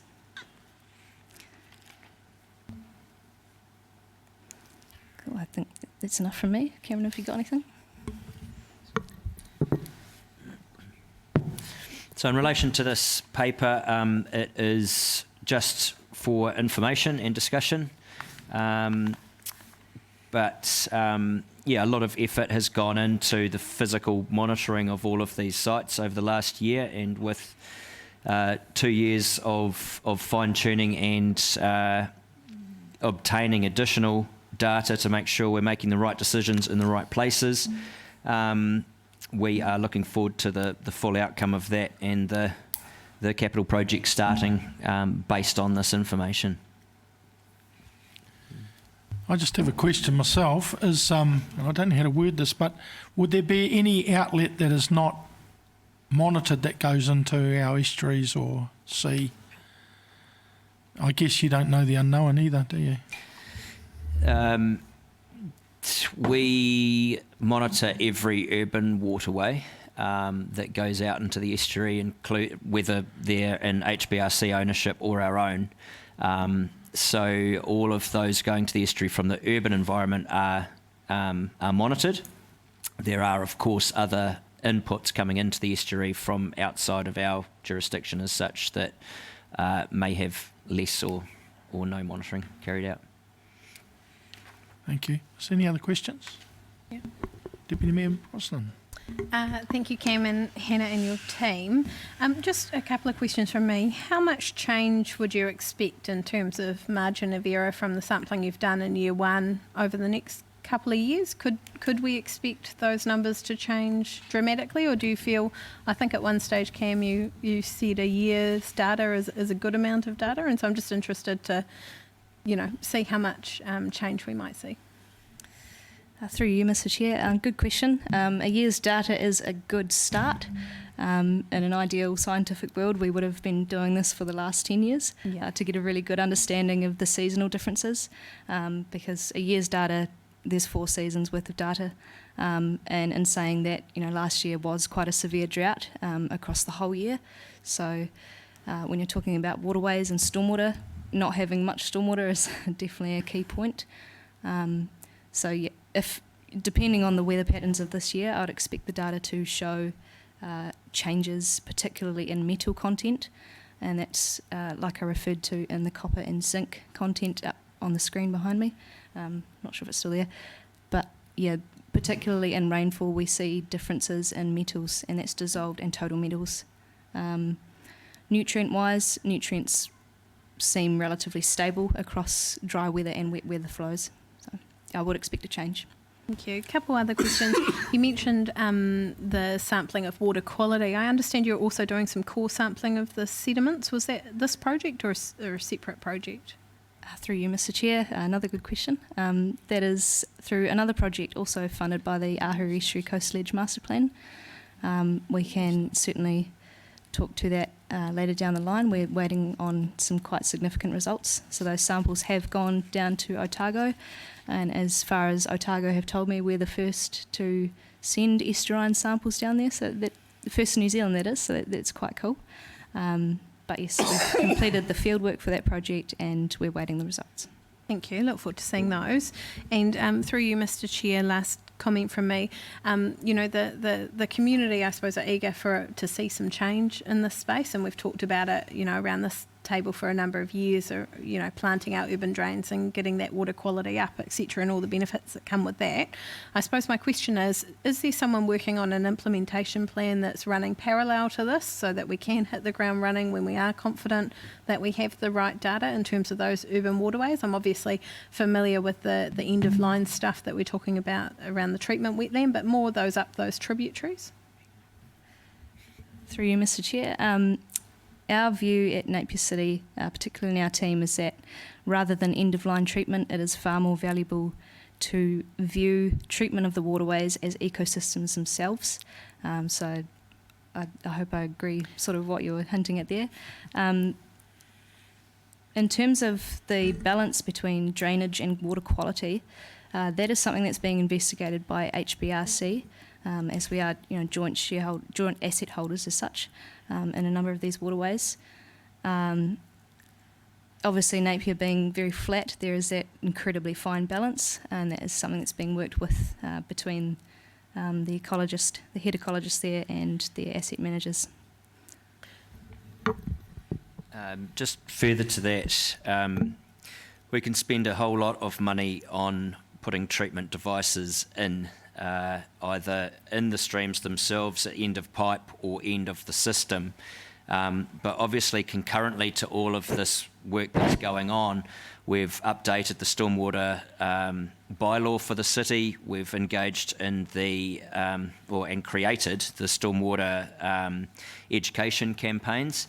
So it's key that people throughout Napier take responsibility for the pollution that they're causing, and we are also trying to stop that. If we don't turn the tap off from where the pollution is coming from, we can put in lots of treatment devices that cost lots of money to maintain and implement initially, but if we can get messaging out for very cheap to say, please stop doing that, or carry out enforcement in relation to that updated bylaw, then there's potentially less investment required in the hard stuff while we deal with changing attitudes around this as well. So all of that work is concurrent, of course.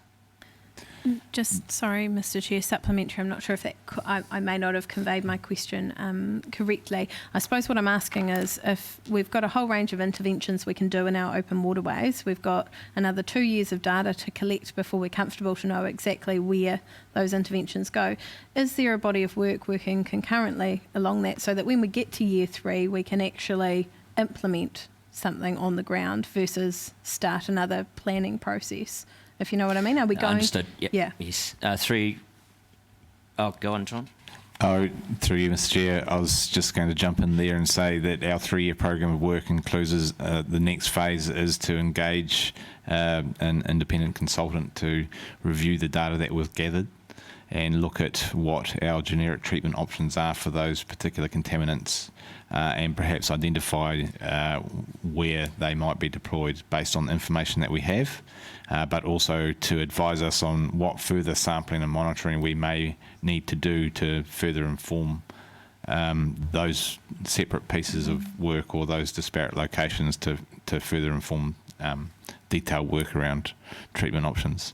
But it is very much about our whole waterway presents treatment opportunities, and we need to look at that individually but also in its entirety to ensure that it is effective and efficient. Thank you. Has that answered your? Thank you. To a certain degree. A certain degree. Plants in the ground. Mayor Weiss. Through the chair, I focused on the commentary around the high phosphorus levels, and firstly just wanting to clarify, did I hear that at this point in time we're actually unsure of the source or cause of those high phosphorus levels? Through you, Mr. Chair, phosphorus, it's rife throughout Napier. Sounds like a disease almost.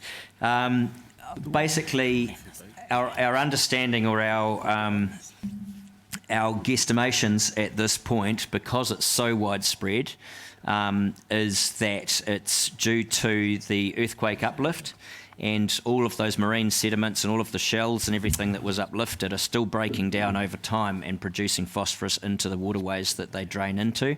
So while there are methods of treating phosphorus, we do, now that we know this information, which we haven't known before, we now need to look at whether there's any particular signatures we can get off that, and if it's just something that we have to deal with, then phosphorus treatment will be something that we will look into requiring within those waterways and within the end of treatment systems.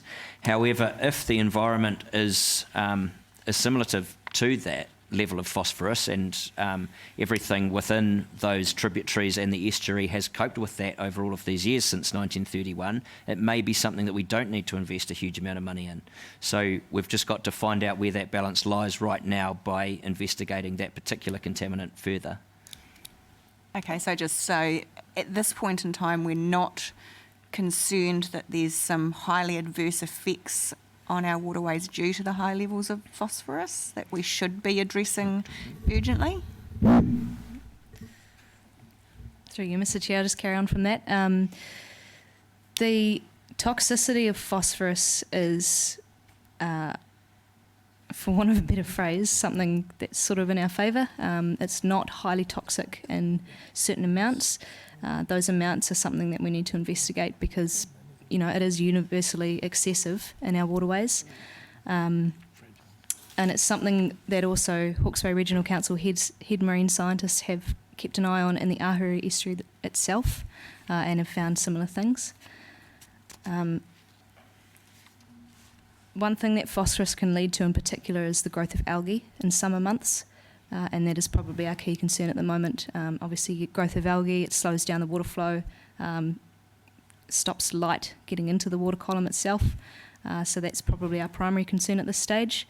But yes, we will continue to investigate. It's got us a little bit baffled beside the marine soil potential. Thank you. Councillor Bogue. Yes, through you, Mr. Chair. Just a couple of questions. One is I wondered why the pre-scheduled monthly water samples in the first year across 25 plus selected sites has been reduced in the second year to 20 sites every 6 weeks. Just wondered the rationale behind that. Thanks.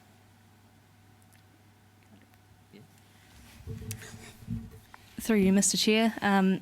We, in conjunction with Regional Council, we were happy to reduce the amount that we sampled, as well as increase, how do I phrase this? So we didn't actually manage to capture a separate rainfall event, being the first flush across the Napier City last year due to the nature of the drought as such.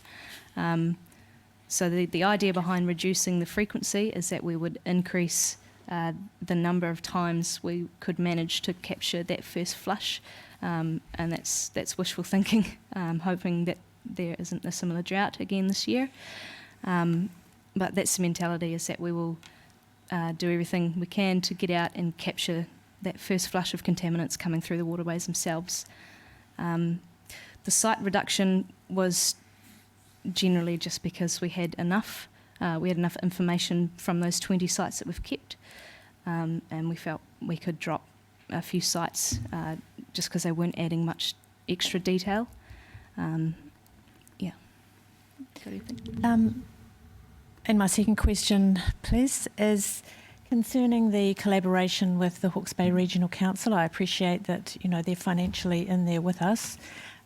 What is the nature of the collaboration or partnership in terms of the operational side of it, please? Through Mr. Chair, they co-fund this project, and we carry out the work and provide the information to them frequently, so they're updated on what the findings are within their waterways and ours. And further to that, they've been involved in developing the scope for the investigation work, and they're intensely interested in the results, particularly with regard to waterways that they have ownership and maintenance responsibilities for, as they'll be looking to see what programs of work that might drive as well. So philosophically, with regard to stormwater quality, we're walking shoulder to shoulder on that journey. Deputy Mayor Brosnan. Sorry, just back to my question around those kind of visible interventions. Does the team have any kind of quick wins on the radar, Cam? Top two? Through you, Mr. Chair, there's because this funding is set, we can't use it at this stage for the quick wins as such. This is just the monitoring to inform that later on. However, there is funding available through the Three Waters reform that should enable us to install some floating treatment wetlands, and we propose that that be done on the Georges Drive section of the Old Tutakuri riverbed.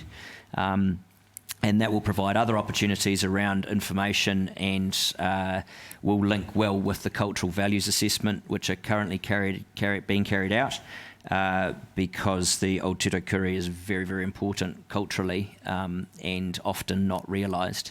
And some of the results that we've found from that particular waterway are quite static.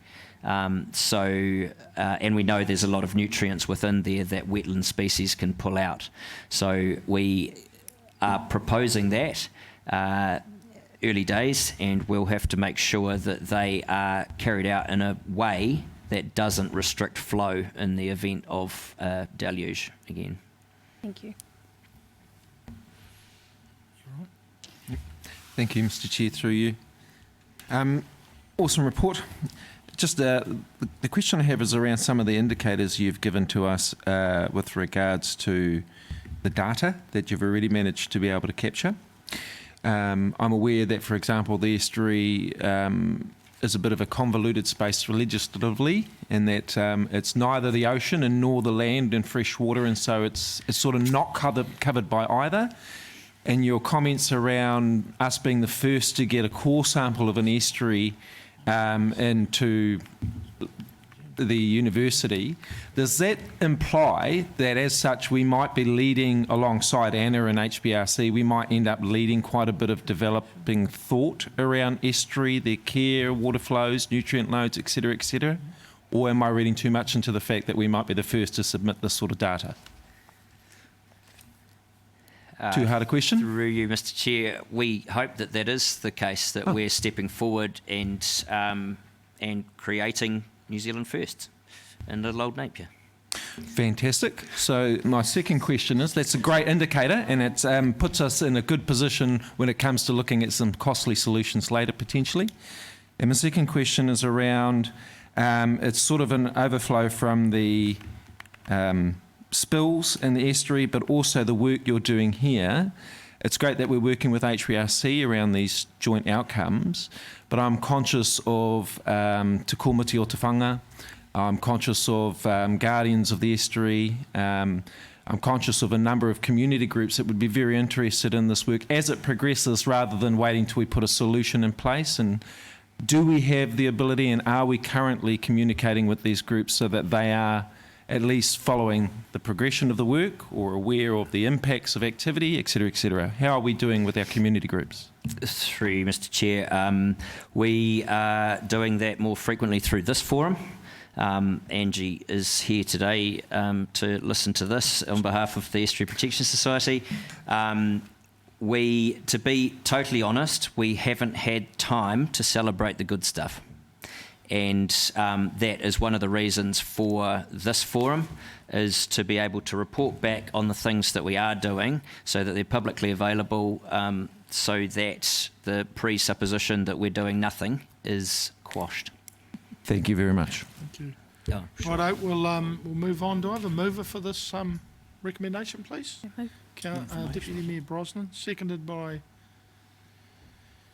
Councillor Simpson. Do you have any comments? Councillor Simpson, any comments? Yeah, no, through you, Mr. Chair, I think it's a great opportunity for us to deal with some of the issues that have been historically preeminent in our waterways, our overland water flows. And I think it's even better that we're working in partnership with the Regional Council, even though there are some risks associated with that. But I think it's a great initiative and a great set of work, and it'll provide us good outcomes in another couple of years by the looks. Thank you. Is there any other comments? All those in favour of the recommendation, please say aye. Aye. Against? Carried. Thank you, Cam and Doctor. We've got Catherine, Russell and Anzi. Don't say that, I was thinking about coming. Uppy's got the powers to give the doctorate. The first time not there? It's actually at 1 o'clock. So keep it tight. Just just for everyone's information, we have another meeting at 1 o'clock. Pretty important one, so we've got to keep rolling.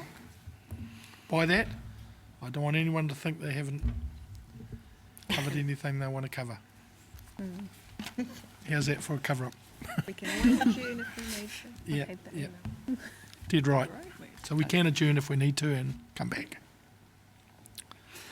Good morning, everyone. So the purpose of this report is to inform the Council on the status of Napier water supply as it was at the end of the second quarter of the current compliance year, and to inform you on the report on compliance with the Drinking Water Standards and the Health Act for the previous compliance year, which was 1st of July 2000.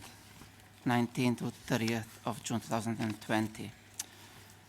I will not dig too much into the background summary, but there is a lot of information there in terms of subscribing how our water supply operates and what we have to adhere to.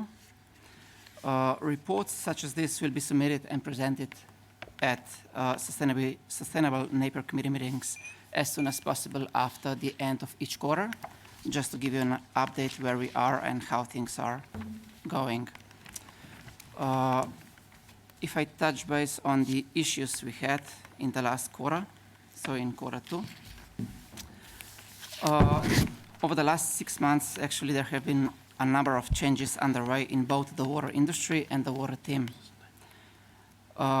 Some of the issues in the last quarter were we had to reintroduce the A1 bore back to the supply.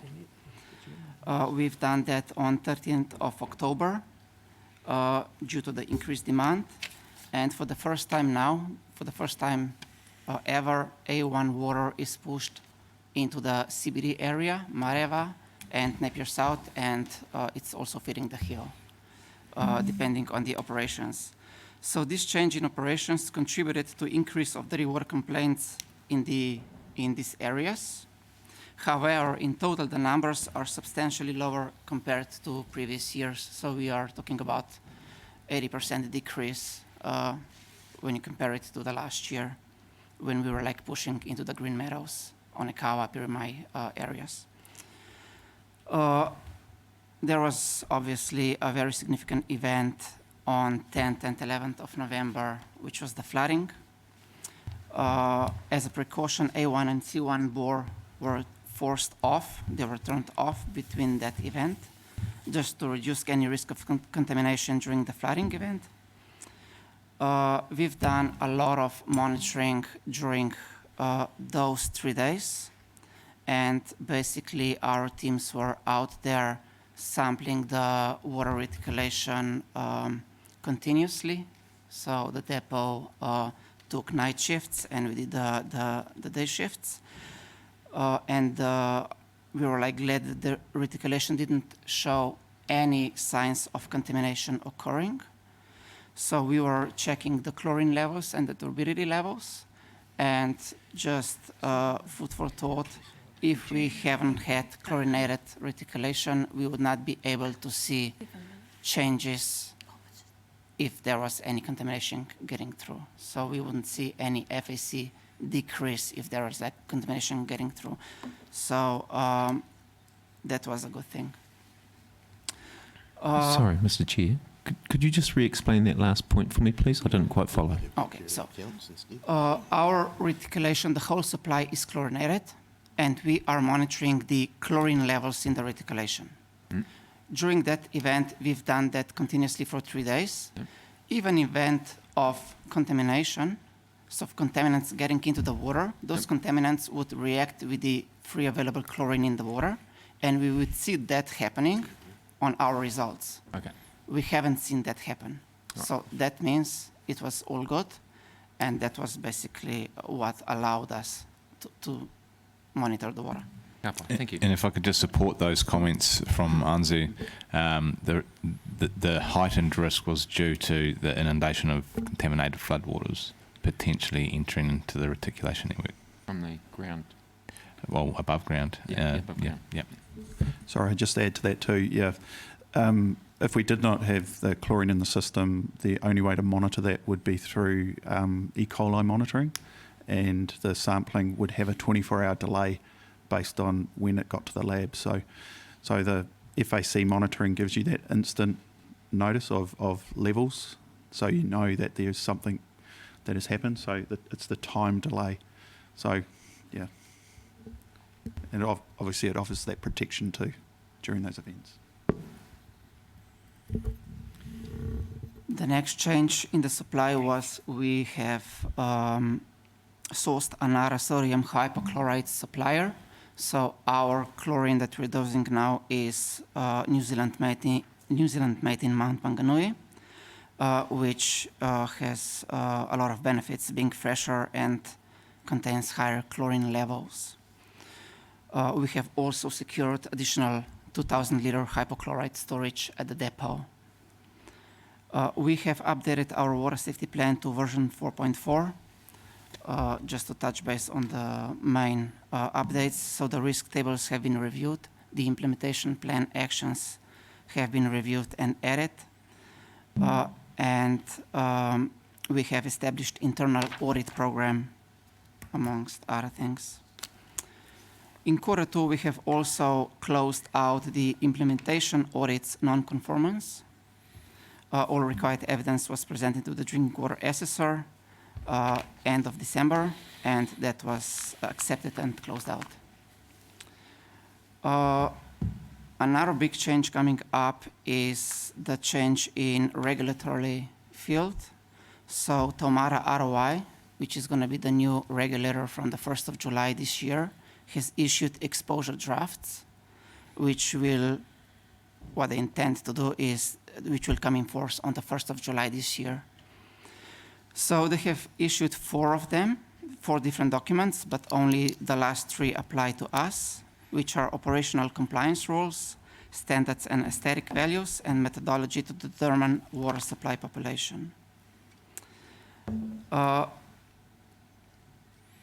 Once the new drinking water standards and the operational compliance rules are in place, we will have 12 months to comply, to fully comply with those. At this stage, they are only drafts, and we've been speaking to the people that are on the panel preparing those drafts and other people in the industry, and those drafts might slightly change, but they will not change drastically. However, those upcoming changes are quite substantial for every water supplier in New Zealand and also for Napier. So some of the major changes I'll outline them now. So bore security status is going to be abolished. There's not going to be any such thing going forward. They still have some provision there, but it's more or less more theoretical, and we cannot count on that. They are changing yearly compliance monitoring period. So we will be reporting, depending on the category, on daily, weekly, monthly, and yearly compliance, which is which is good, because this will give us and any other supply a better understanding how close to fully compliant you were for the year if you weren't fully compliant. There are increased monitoring requirements for the source water, with some parameters requiring continuous monitoring at the bores, at our bores. There is disinfection of source water to meet bacterial and protozoa compliance required. Why is this important? Because when we lose bore security status, we will also lose protozoa compliance. So at the moment, we're only chlorinating, and chlorination could be used for bacterial, to meet bacterial compliance, but not for protozoa. For protozoa treatment, we would be required to go with locked 4 reduction. This is, for example, cartridge filtration followed by UV. Furthermore, mandatory residual disinfectant present in the reticulation, measured at least twice a day, along with the pH at all reticulation sampling sites. They are also setting up some other minor requirements that are not that hard to meet, but the main one is protozoa. So to comply with the proposed changes, appropriate treatment needs to be put in place at all Napier bores. This calls for a major capital funding as well as operations capacity review, as appropriately skilled and trained operators will be needed to run those treatment processes. Time is of critical importance due to the extensive upgrade works ahead in order to avoid non-compliance in the near future. Essentially, it appears that Napier will need to provide treatment at all of these existing bores, which conflicts with the current strategy to move to the new 2 bore fields with treatment plants. A number of council bores are getting near to the end of life and are located where there is no room to add treatment facilities. The current plan was to replace the bores as part of the new borefield projects, and careful consideration is required to determine the most effective way forward whilst achieving compliance.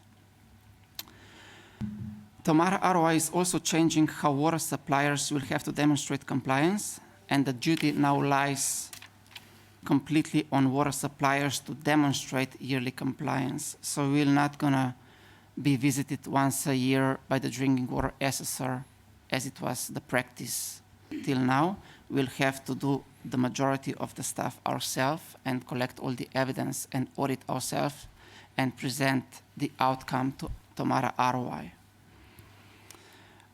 Increased auditing requirements will need to be appropriately addressed in regards to human resourcing and training needed. The other big regulatory change is the Water Services Bill, which is a milestone for drinking water safety. And Council has approached external consultants to assist review of possible implications and to provide input to NCC submission document. More information on that will be provided to you on the next meetings. At this point, it is our understanding that Tomara ROI will expect all large water suppliers to be fully compliant with the Water Services Bill and the exposure drafts within 12 months following commencement. Tomara ROI will have the powers to address non-performance by drinking water supplier and may appoint another operator to act in place of the supplier to perform all or any of the supplier's functions or duties as an operator. So what that means is if we are not compliant after 12 months, they have the power to take the water supply away from the council and give it to somebody else to run and operate. So you can see that the magnitude and the consequences under the new drinking water regulatory space are quite substantial. I will not dig into the summary of progress against the Water Safety Plan Improvement Plan and the update on drinking water related capital projects, but none of the improvement plan actions is overdue. So everything's going on schedule. Russell, if you want to. James will be covering capital projects in the next report, okay. Just to give you an update on current treatment plant and distribution zone compliance status. To our understanding, we are at the moment fully compliant with all the requirements under the current legislation. If I touch base on the line G, which is duty to investigate complaints summary figures, you can see that our customer complaints on clarity of the water in the reticulation have gone up slightly in Q2 compared to Q1, but as I said previously, it's quite low compared to the previous year. And finally, I just want to touch the report on compliance with the drinking water standards and duties under Health Act for the previous compliance year. This report was shared with Council on 23rd of November, issued by Drinking Water Assessor, and we have achieved full compliance with bacterial, protozoa, cyanotoxin, radiological, chemical, and overall compliance.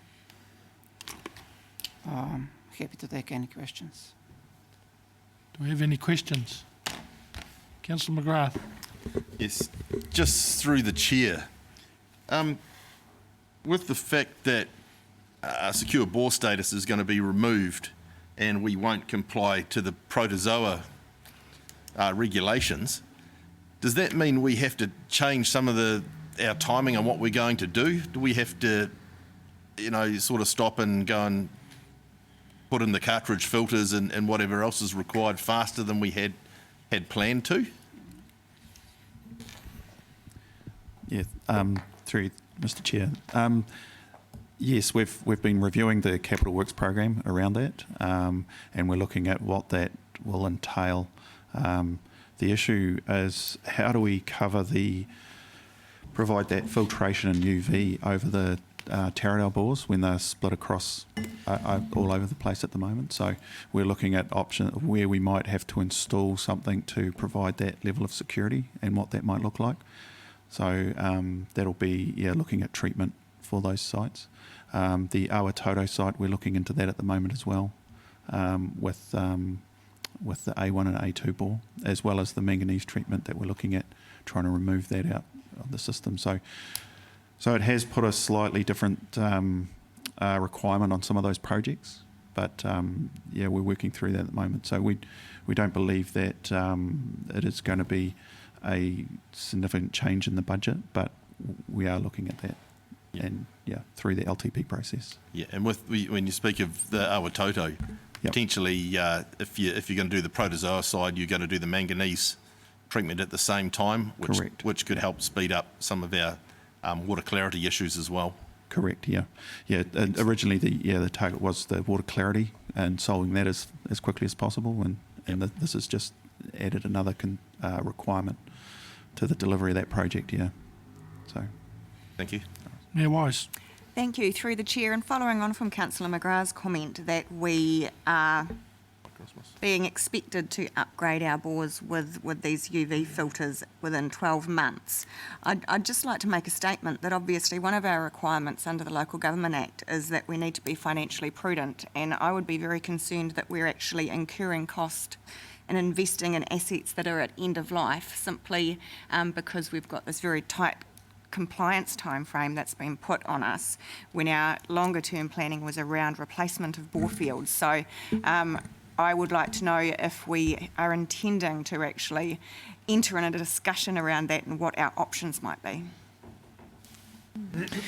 Through you, Mr. Chair, perhaps I'll take that question, which is on point. I believe LGNZ collectively looking at that requirement that has been rolled out through those exposure drafts for compliance within 12 months has been unreasonable and probably unachievable for most water suppliers without significant investment in infrastructure for short-term gain. Ideally, you'd look at perhaps a gap analysis on where you currently stand and how you'd close that gap and agree on a program of work over a longer period of time. As has happened in the past. So there is water to go under the bridge on that one as yet. But yes, that conversation, I believe, has been entered into. Thank you. Councillor Brown. My questions have half been asked already, but just following on from those. So if we did a treatment on each of our individual bores at the moment, would those treatment plants then be redundant when we then moved? Because I'm assuming when we move to a bore field, we would only need one larger treatment plant to sufficient to... Correct, yeah. And that's part of the work we're looking at, is to make sure that any investment we're looking at now is not redundant. So, and obviously trying to find the correct location up in the Taradale area where we're not going to lose that investment, because it's not what anyone wants to see.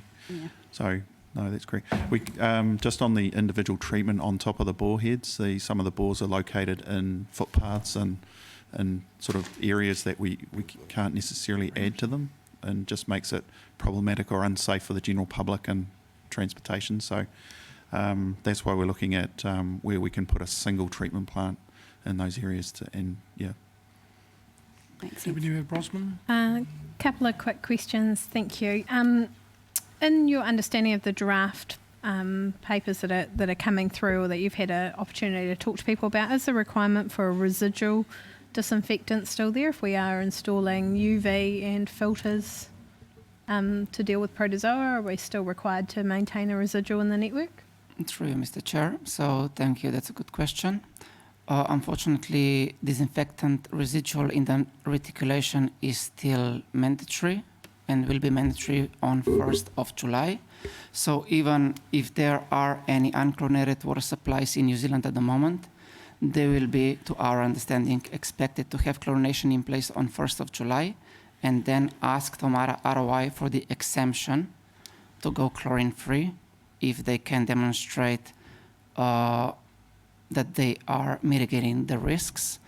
How this will work, it's not been outlined, and we don't know what the requirements are. Thank you. Thank you. I think that answers my question. Another very quick one. I understood that we were installing backflow preventers on all of our commercial take stations as a matter of priority, but I don't see that on the list of projects. Just wondering for an update on that. Or is that Mr. better Chair. dealt with through So we do have backflow prevention devices on all commercial sites, and we are installing double check valves on all residential connections when they're like renewed. Oh, sorry, I'm talking about the take stations, like the... Oh, I'm sorry. Yeah. If I could just jump in there, Mr. Chair, we do have a dedicated water take station project that is underway that will have all the checks and balances associated with protection of water for those commercial water users. Maybe we could see that next time on the list of projects underway. Thank you. Right, do I have a mover for the officer's recommendation, please? Councillor Simpson, seconded by the Mayor Wise. Would you like to speak on that?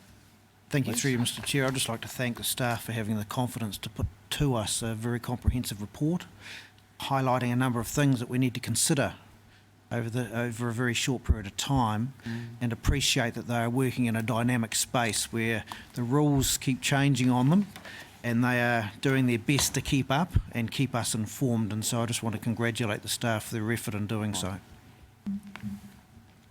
Absolutely concur with Councillor Simpson's comments, and I guess very conscious as well that this is a topic and issue of much interest to our community, so would encourage all of us to share as much of this information as we can with our constituents as well. Is there any other comments? So those in favour of the motion, please say aye. Aye. Against? Carried. So I'm going to adjourn. I know there's one more open item, but I'll adjourn our meeting at this stage until after the future Napier's meeting. So do I have a mover to adjourn it, please? Councillor Mawson, second by Mayor Wise. All those in favour, please say aye. Aye. Against? Carried. Kia ora, I'll stay where